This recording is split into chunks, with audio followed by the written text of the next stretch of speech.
오늘 함께 나누실 하나님의 말씀은 사도행전 2장 42절부터 47절까지의 말씀 함께 봉독하겠습니다.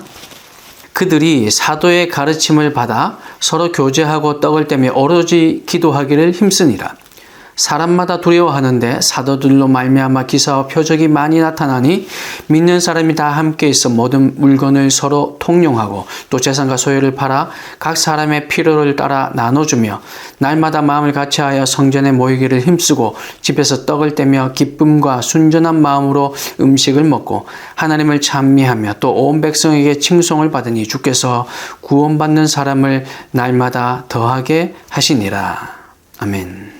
우리 함께 봉독한 말씀으로 오늘은 준비된 사람들이라는 제목으로 함께 말씀을 나누겠습니다.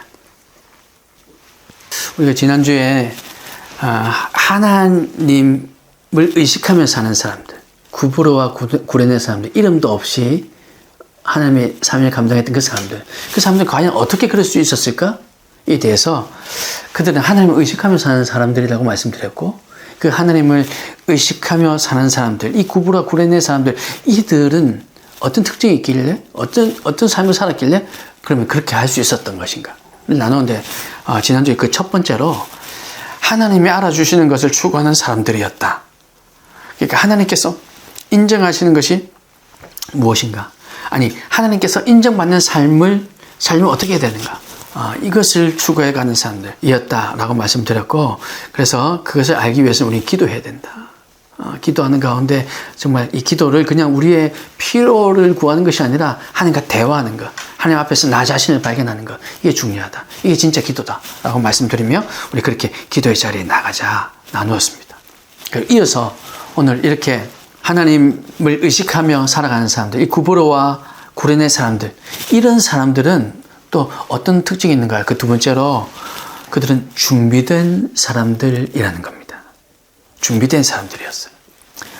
우리가 오늘은 읽지 않았지만 우리가 계속해서 지금 기본 본문을 사도행전 11장을 기본 본문으로 잡고 있잖아요. 사도행전 11장 19절에 보면 스데반의 일로 일어난 환난으로 말미암아 흩어진 자들이라고 되어 있어요. 여러분, 여기서 이 흩어진 자들은 구브로 사람들, 또 구레네 사람들도 역시 여기에 포함되어 있습니다.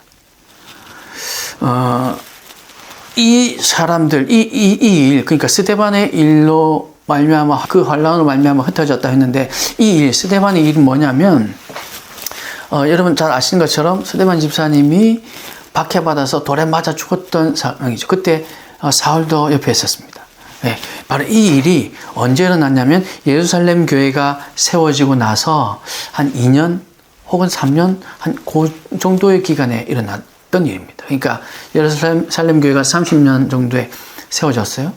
그리고 32년 정도. 하여튼 그 어간에서 일어난 일입니다. 그러면 흩어진 자들이라고 기록되어 있는데, 스데반의 일로 말미암아 일어난 환난으로 말미암아 흩어진 자들, 이 흩어진 자들은 이 한 2, 3년 기간 동안에 무엇을 했을까? 우리 이것들도 생각해 봐야 돼요.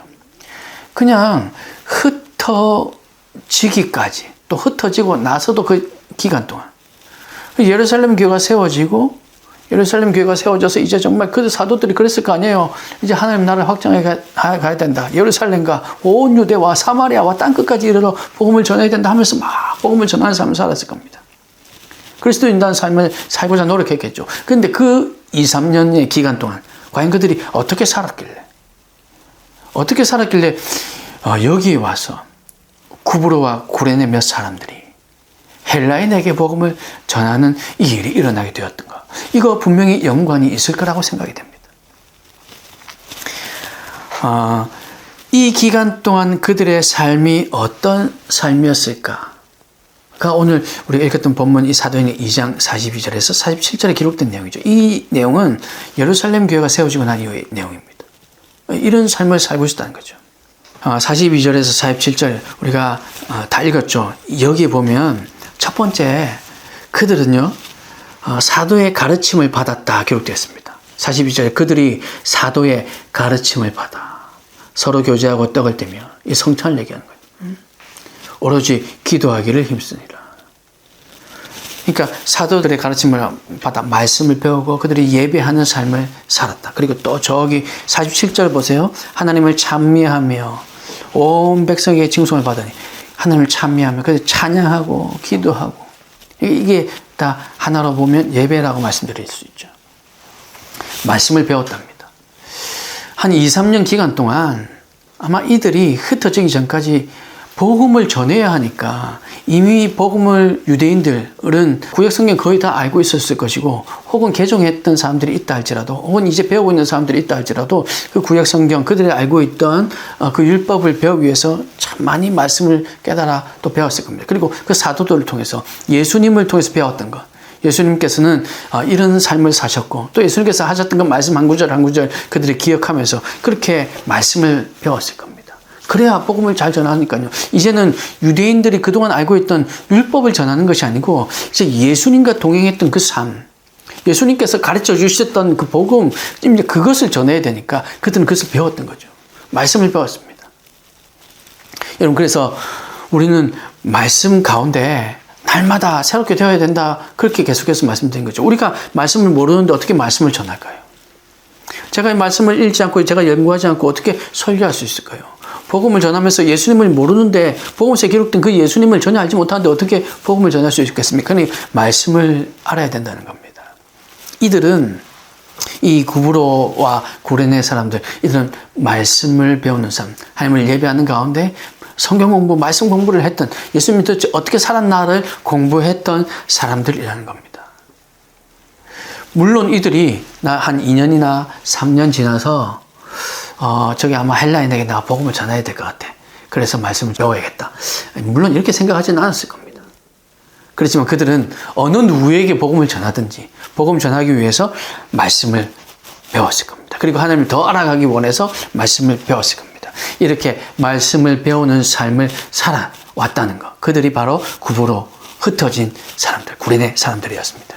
또 그들은 기도하고 하나님을 찬미하는 삶, 예배하는 삶을 살았습니다. 그래서 하나님과 인격적인 교제가 있었다는 말씀이죠. 지난주에도 말씀드렸지만 이 기도한다는 것은요, 그냥 우리의 필요한 것을 하나님께 올려드리는 게, 얘기하는 게 아니라 하나님과 마주하는 것입니다. 하나님 앞에 서는 거죠.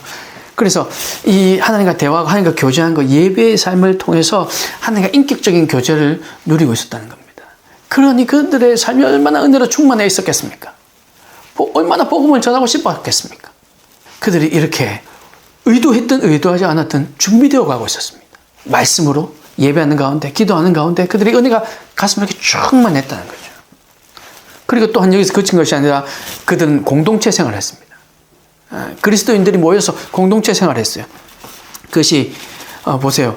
믿는 사람마다 다 함께해서 44절입니다. 모든 물건을 서로 통용하고 또 45절, 또 재산과 소유를 팔아 각 사람의 필요를 따라 나눠주며, 또 46절, 날마다 마음을 같이하여 성전에 모이기를 힘쓰고 집에서 떡을 떼며 기쁨과 순전한 마음으로 음식을 먹고, 이렇게 공동체 생활을 했다는 거예요. 무조건 그냥 한 곳에 다 모여 살고 자고 먹고 자고 했다는 게 아니라 이렇게 공동체로서의 삶을 살았다는 겁니다.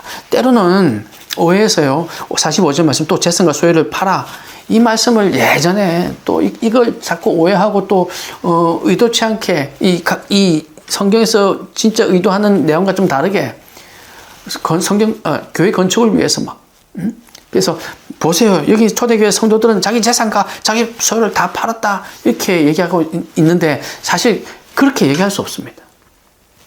이들에게는 재산이 물질이 좀 여유 있는 사람들이 분명히 있었고 그들은 그 자기가 가진 여유들을 팔아서 그 여유를 공동체에 내놓아서 조금 어렵고 힘든 사람들과 함께 했다는 것. 이게 더 가까운 뜻입니다.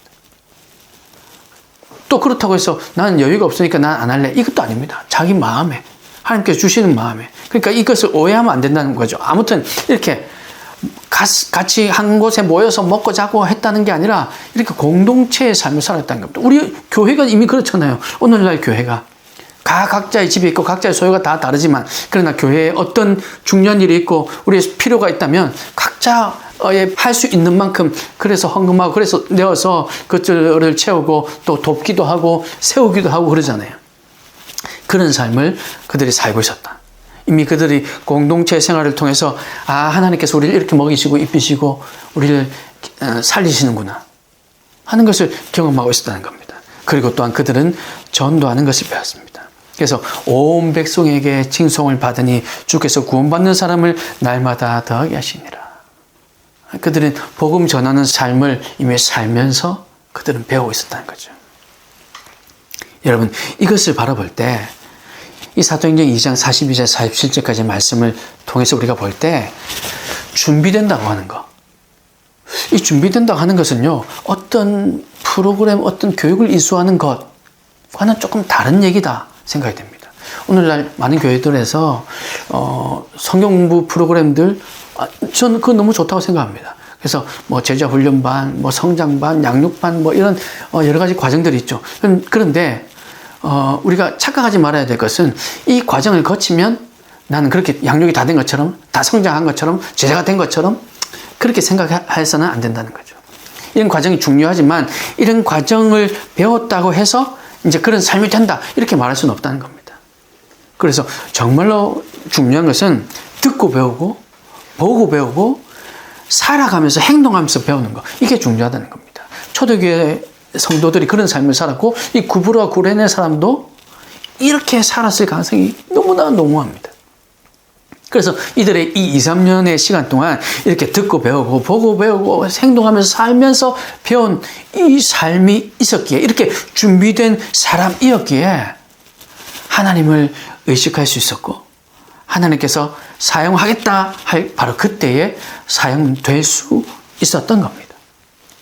사랑하는 여러분, 하나님을 의식하고 사는 사람들이라면 하나님께서 기뻐하시는 삶을 살기 원할 것입니다. 그리고 그것이 진심이라면, 진짜 그것이 진심이라면 준비할 것입니다.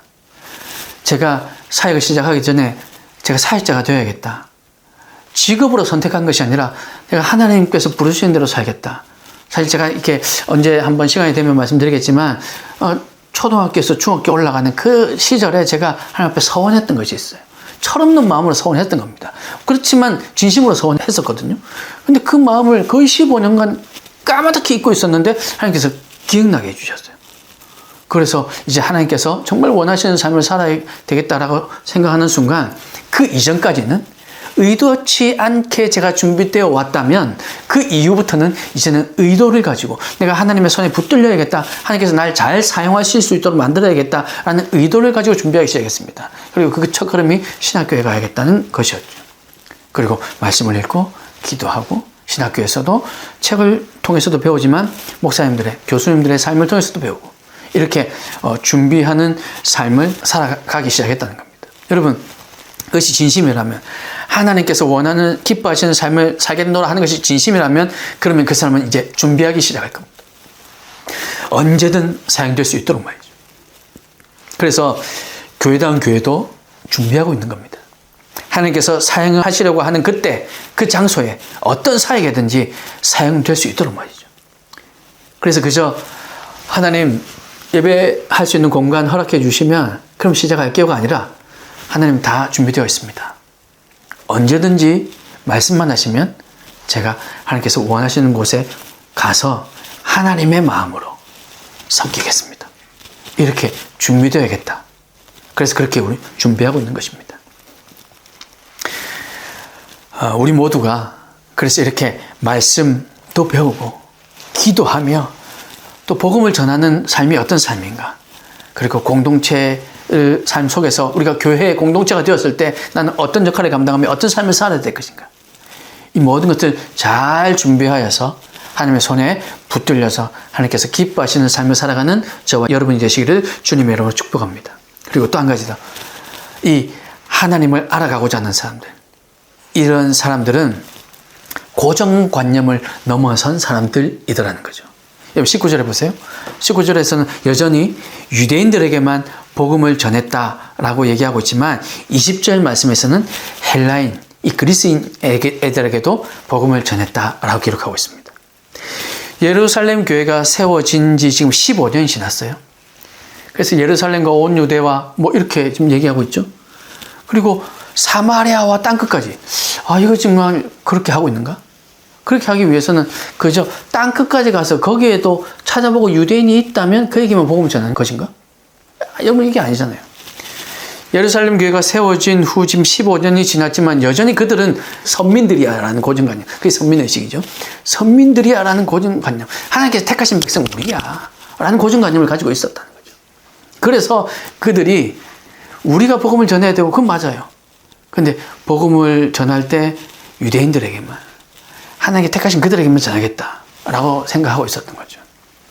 그런데 이 구브로와 구레네 사람들이 그 고정관념을 넘어섰답니다. 그래서 유대인이 아닌 헬라인에게도, 이방인들에게도 과연 하나님께서 저들을 구원하실까? 당시의 사람들의 입장에서는 정말 죄송한 표현이지만 개처럼 여기던 정말 저들도 하나님께서 구원하실까? 대부분 이런 의문조차도 갖지 않던 그 시대에 그들에게 이미 가서 복음을 전했다는 겁니다. 15년이라는 시간은 사실 어떻게 보면 이 성경 전체를 보면 아주 점과 같은 짧은 시간이지만, 그러나 그 시대를 살고 있는 그들에게는 결코 짧은 시간이 아닙니다. 15년은 긴 시간 동안 여전히 복음이 거기에 머물러만 있었는데, 이제 바로 이 고정관념을 넘어선 이 몇몇 사람들 때문에 이제 복음이 고정관념만 넘은 것이 아니라 국경을 넘어 이 이방인들에게도 전해지기 시작했다는 거죠. 그래서 우리는 이 구브로와 구레네 사람들처럼, 하나님을 알아가고자 하는 사람들처럼 고정관념을 넘어선 사람들이 되어야 할 것입니다. 여러분, 근데 이 고정관념을 넘어서는 것, 이게 결코 쉽지 않습니다. 어떻게 해야 될까요? 어떻게 하면 우리가 이 고정관념을 극복할 수 있게 될까요? 여러분, 먼저 한번 생각해 보십시오. 이 고정관념이라는 것은 내 생각에 꽉 묶여 있다는 겁니다. 그러니 나의 생각, 나의 잣대로가 아니라 나 아닌 다른, 이 다른이 누군가가 사실 또 중요합니다. 이 다른이 나는 아니지만 그러나 또 다른 고정관념이 생길 만한 어떤 것이라면 안 되겠죠. 아무튼 나 아닌 다른 어떤 잣대로 나를 객관적으로 봐야 되는 겁니다. 그리고 지난주에 또 나눴잖아요. 그 기도는요, 하나님의 마음, 하나님의 시선으로 나를 보는 거, 이렇게 하는 거, 이러면 고정관념에 벗어날 수 있습니다. 그래서 우리가 기도해야 되는 거죠. 그래서 고정관념에서 벗어날 수 있는 사람은 하나님을 아는 사람들입니다. 바꿔 말하면 하나님을 안 사람들은 고정관념을 벗어날 수 있습니다. 고정관념에서 넘어설 수 있습니다. 하나님을 알고 그 하나님의 시선을 우리를 보면 고정관념을 극복하는 것이 가능하다는 거죠. 그런데 이때도 약간 주의할 게 있습니다. 하나님을 알기 때문에 사로잡힌 고정관념이 또 있어요. 하나님을 알기 때문에 고정관념에 사로잡힌 것이 있는데, 그때도 이것을 극복하기 위해서는 또한 겸손이라는 것이 동반되어야 됩니다. 낮아져야 된다는 거죠. 귀를 열고 살아야 되는, 특별히 하나님의 음성을 들을 수 있어야 한다는 겁니다. 여러분, 겸손해진다는 것은 다른 사람의 의견을 들을 수 있다는 것. 제가 살아가는 제 삶의 큰 주제 가운데 하나가 바로 귀를 열고 살자거든요. 이거는 제가 여러 군데에서 많은 분들에게 여러 번 말씀드렸습니다. 귀를 열고 사는 것. 다른 사람들의 충고에도 내 귀를 열어야 되고요. 또 다른 사람들뿐만 아니라 하나님 앞에서 내 귀를 열고 살아야 됩니다. 귀를 열고 살아야 겸손해질 수 있습니다. 내가 이거 정말 확실하다고 생각했지만, 그래도 혹시 내가 틀릴 수 있을 거야 라는 마음으로 살아야 된다는 거죠. 그래야 우리는 이 고정관념에서 벗어날 수 있습니다. 또한 우리 자신을 세상의 고정관념으로 평가하지도 말아야 됩니다. 세상의 고정관념으로 우리를 평가하는 게 뭘까요? 우리를 연봉으로 평가하는 것, 우리의 직책으로 평가하는 것, 학력으로 평가하는 것, 직업으로 평가하는 것, 이런 것들도 우리는 멈춰야 됩니다. 내가 내 자신을 볼 때에도 나는 연봉이 이것밖에 안 되니까 나는 별 가치 없는 존재야. 혹은 나는 연봉 이 정도니까 난 대접받아야지. 이 모든 생각들도 내려놔야 된다는 겁니다. 세상의 기준으로 우리를 보는 것이 아니라 하나님의 기준으로 우리를 봐야 됩니다. 그래야 진정으로 고정관념에서 벗어날 수 있다는 거죠. 고정관념을 깨는 것, 여러분 결코 쉽지 않습니다. 고정관념을 깨는 것 쉽지 않은 일이지만 그러나 불가능하지도 않습니다. 가장 먼저는 내가 결단하는 것에서 시작될 수 있죠. 내가 고정관념을 벗어나야겠다 결단하고 하나님 도와주십시오 라고 도움을 요청해야 됩니다. 그렇게 결단했다면 여러분 나 자신을 객관적으로 보는 연습을 끊임없이 해야 됩니다. 그러기 위해서 기도가 필요하죠. 겸손한 모습을 갖춰야 됩니다. 그리고 아무리 맞는 것 같아도 100번 생각해도 또 맞는 것 같아도 내가 아무리 자신 있는 분야라 할지라도 나도 틀릴 수 있어 라고 생각하며 겸손하고 낮추고 하나님께 구하고 하나님의 음성을 들어야 됩니다. 하나님의 음성에 귀 기울여야 하는 것이죠. 그렇게 할 때 우리는 고정관념을 넘어설 수 있습니다. 이렇게 고정관념을 넘어서야 그래야 또 복음이 전해질 수 있고 하나님을 알아가는 사람, 이 구브로와 구레네 사람들과 같은 삶을 살아갈 수 있게 된다는 것 여러분 꼭 기억하시고 고정관념을 넘어서리라 그렇게 결단하는 저와 여러분이 되시기를 주님의 이름으로 축복합니다. 끝으로 여러분 하나님을 알아가는 사람들, 이 구브로와 구레네인 같은 사람들, 이 사람들은요 맡겨진 작은 일에 충성한 사람들입니다. 이건 간단하게 말씀드릴게요. 이미 이것에 대해서 여러 차례 우리가 나눴습니다. 여러분 주변의 시선을 이기고 바른 말 할 줄 알아야 돼요. 맡겨진 일에 충성하는 것, 여러분 이것은 여러 가지 의미가 있습니다. 하찮아 보이는 일이지만 정말 가치가 없어 보이는 일, 이 세상적 기준에서 가치가 없어 보이는 일이지만 또 하나님 보시기에도 때로는 그 정도는 뭐 이렇게 우리가 생각되는 일이라 할지라도 그래도 여기에 최선을 다해야 되는 일이기도 한데 또 다른 여러분 같은 의미지만 또 약간 뉘앙스가 다른 게 있습니다. 뭘까요? 주변 사람들이요 니만 그렇게 잘났어? 너만 법 지켜? 야, 그 법 지켜야 된다는 건 누가 몰라? 근데 네가 그 고지식하게 사는 그 하나 때문에 얼마나 많은 사람들이 금전적인 피해를 보는 줄 알아? 라고 얘기하면서 손가락질 할 때 그때 우리 마음속에 너무 큰 갈등이 생깁니다. 분명히 내가 법적으로 법률적으로 내가 이걸 하지 않으면 여기 건물을 짓는데 문제가 생기거나 아니면 어떤 생명에 어떤 문제가 생길 수 있다는 것을 내가 뻔히 알고 있지만 그러나 지금 내가 이거 법을 너무 잘 지키면 또 많은 사람들이 생계에 문제가 생길 수 있고 또 그런 사람들의 비난 때문에 내 직업에도 문제가 생길 수 있고 여러 가지 이 문제들 때문에 여기에서 우리 갈등하게 되죠. 그런데 여러분 작은 일에 충성한다는 것은요 이 비난도 감수할 수 있어야 된다는 겁니다. 그래서 내가 그 법을 하나 잘 지키고 이 건물 짓는데 정말 법에서 규정한 그대로 잘 했더니 그래서 여기 건물이 무너지지 않고 수십 년 때로는 100년 이상을 건물이 잘 지키고 있는 겁니다.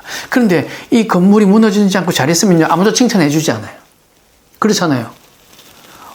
그때 누가 지었지? 이거 100년 전에 지은 사람 누구야? 그 이름 찾아가지고 정말 그 사람 그 자손들에게 찾아가서 당신 아버지 때문에 당신 할아버지 때문에 우리가 정말 이렇게 무너지지 않는 건물에서 잘 살고 있습니다. 이렇게 아무도 얘기하지 않잖아요. 그런데 그때 그 법을 지키지 못해서 사람들의 시선이 두려워서 그 건물 짓는데 좀 부실하게 공사를 했다면 그 건물이 무너지거나 문제가 생길 수 있고 그러면 그때는 어떻게 됩니까? 도대체 누가 지어서 다 찾아내고 그래서 법적 책임을 전가하고 그렇게 됩니다. 그래서 우리는 이것 때문이라도 어떻게든 법을 지켜야 되겠다 하죠. 근데 유행을 노리잖아요. 설마 그렇게까지 되겠어? 만약에 우리가 이 법을 잘 지킨 것 때문에 누군가 칭찬해 줄 수 있다면 그러면 아마 지금보다는 좀 더 많은 사람들이 결단할 수 있을 겁니다. 이 작은 일에 충성할 수 있을 겁니다. 그런데 잘했을 때는 칭찬이 없고 그냥 당연한 거거든요. 여러분 그런데 잊지 마십시오. 하늘에서 칭찬이 있습니다. 하나님께서는 다 알고 계십니다. 여러분 천국에 가서 그때 너 그때 그 많은 사람들이 비난하는데도 불구하고 네가 그 법을 너무너무 잘 지켰기 때문에 저 건물이 100년이나 지금 있잖아. 이거 하나님께서 하실 겁니다. 그리고 그것들이 모여서 하나님께서 여러분을 칭찬해 주실 겁니다. 여러분 그거면 되지 않습니까? 그래서 우리는 작은 일에 충성하는 거죠. 여러분 잘 아시는 무디 목사님이라고 계시잖아요. 1900년대 초에 구두 고치는 일을 하고 있던 그에게 복음을 전했던 주일학교 선생님이 있습니다. 그 주일학교 선생님 덕분에 무디가 세계적인 복음 전도자가 될 수 있었던 거죠. 무디의 삶이 중요한 거 분명하지만 그 주일학교 선생님의 삶도 너무너무 중요하다는 겁니다. 그래서 우리는 그런 삶을 살아야 되는 거죠. 대한민국에 또 하나의 교회를 세우는 이유, 이것도 역시 이 지구의 한 모퉁이에서 하나님의 마음과 하나님의 방법으로 사람을 살리고 세우는 이 작은 일에 충성하고자 하는 마음 때문에 여기에 교회를 세우고자 하는 것입니다. 교회다운 교회를 세우고자 하는 것입니다. 사랑하는 여러분 맡겨진 일에 그래서 사람들이 무시하고 오히려 왜 그러냐면 화를 낸다 할지라도 융통성 부려서는 안 되는 일이라면 끝까지 그 작은 일에 충성을 다하는 여러분이 되시기를 주님의 이름으로 축복합니다. 그래서 사람들의 인정이 아니라 하나님의 인정을 받는 저와 여러분들이 다 되셔서 그래서 하나님을 알아가는 사람, 하나님을 의식하며 살아가는 사람, 하나님이 알아주신 것을 추구하며 하나님의 인정을 추구하며 그래서 그것을 위해 기도하고 또 준비된 사람, 말씀으로 기도로 예배하는 가운데 삶을 통해서 그렇게 준비된 사람이 되고 또 고정관념을 넘어선 사람이 되어서 우리를 통해서 하나님께서 하시고자 하는 일에 정말로 잘 사용되는 저와 여러분 또 이 교회다운 교회가 될 수 있기를 주님의 이름으로 축복합니다. 기도하겠습니다.